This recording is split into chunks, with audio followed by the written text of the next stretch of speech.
நீங்கள் மட்டும்தான் பராமரிக்கிறீங்களா மாடுகளா இல்லை? கொஞ்சம் அப்பப்போ சப்போர்ட் பண்ணுவாங்க வீட்டில் அப்பப்போ சப்போர்ட். பால்லாம் கறக்கிறது எப்படிங்க சார்? கையில் கறந்து கையில் தான் கறந்துக்கிறீங்க. நீங்கள் இது மிஷின்லாம் பயன்படுத்துறது?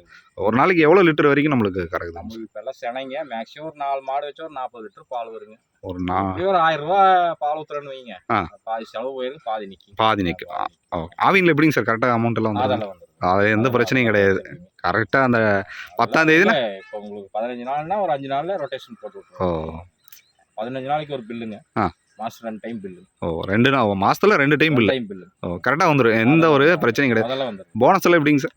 போனஸ் இல்லைங்க சார். அந்த 3 ரூபா கொடுத்துட்டு இருந்தாங்க, அது ஊக்கத்தொகை. அது ஊக்கத்தொகை 31 + ஒரு 3 சேர்த்து தான் 34 கொடுத்துட்றாங்க. அது அப்படிதான் கொடுக்குறேன். இப்போ ஃபேட் வந்து அதிகரிச்சதுன்னா எப்படி சார்? ஆவின்ல அமௌண்ட் வந்து எப்படிங்க சார்? ஃபேட் எஸ்என்எஃப் அதெல்லாம் நம்மளுக்கு கணக்கு. நம்ம வந்து தேரம்பாளைய அந்த கோட் நம்பர்ல நமக்கு போயிட்டு இருக்கு. நம்மளுக்கு அமௌண்ட் ஆனாலும் ஆகலைன்னா அங்கிருந்து போட்டு விட்டுறோம். ஃபிக்ஸ்டு ரேட்டு தானுங்களா சார் ஆவின்? ஃபிக்ஸ்டு ரேட் தான். இப்போ ஒரு சின்ன எக்ஸாம்பிள் கேட்குறேங்க. ஒரு 10 லிட்டர் நீங்கள் கொண்டு போய் ஆவினில் நீங்கள் ஊற்றுறீங்க. அவங்க டெஸ்ட் எல்லாம் பண்ணுறாங்க. டெஸ்ட் பண்ணதுக்கப்புறம் அதனுடைய விலை வந்து நிர்ணயம் பண்ணுறது அந்த ஃபேட் பார்த்து தான் அவங்க விலை நிர்ணயம் பண்ணுறாங்க. இப்போ உங்களுக்கு வந்து ஃபேட்டு அது கேட்குறேங்க. அந்த மாதிரி இங்கே இல்லைங்க. அதை கேட்குறேன். ஊற்றி டிகிரி மட்டும் தான் பார்ப்பாங்க. அந்த எஸ்என்எஃப் அந்த இது மட்டும் தான் பார்ப்பாங்க. ஃபேட் இதெல்லாம் பார்க்கறதில்ல. இதே தனியார் ஒரு சொசைட்டியாக இருந்தால் அதெல்லாம் செக் பண்ணுவோம். அப்பவே அமௌண்ட் அதை பில்லோட வந்துருங்க. பிரைவேட்னா உங்களுக்கு அப்போட இது இப்போ அதில் வந்து தொகை அதிகமாக கிடைக்குங்கிறீங்களா சார்? 38-40 ரூபாய் அதிகமாக கிடைக்கும். இங்கே மட்டும் அந்த ஃபிக்ஸ்டு ரேட். ஆவின்ல அப்படி கிடையாது. பால் அதிகமாக வந்தாலும் மழை காலம் ஆனாலும் எதானாலும் உங்களுக்கு ஃபிக்ஸ்டு ரேட்டு. ஆனால் அப்படி அங்கே பால் அதிகமாக வரும்போது அங்கே விலை குறைச்சிருவாங்க.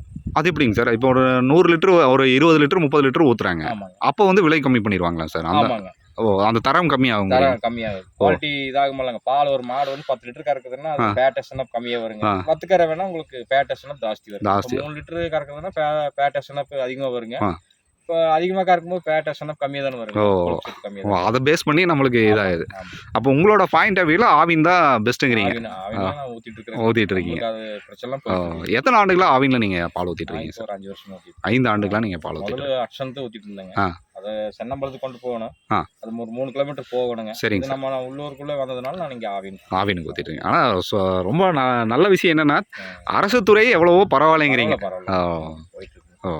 சரிங்க சார்.